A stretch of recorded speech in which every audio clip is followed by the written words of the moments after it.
Welcome to Tech World channel. Today I am going to show you how to hide apps in your Samsung Galaxy M16 5G phone. Now the first thing you have to do is go to app screen and then tap on three dots at the top right corner of your display. Then go to settings option.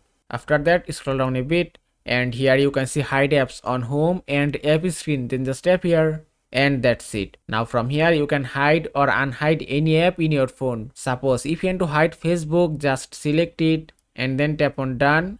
And it's done. Now just go to app screen again. Now you cannot find Facebook on the home screen and app screen. Now if you want to unhide any apps, just go to same settings again. Then go to hide apps. Now to unhide any apps, you have to just tap on this minus icon and then tap on done. And it's done. Now just go to app screen again. And that's it. You can see Facebook has been removed from hidden app list. And that is how you can hide apps in your Samsung Galaxy M16 5G phone. I hope this video was helpful. If it was, please give it a like and don't forget to subscribe.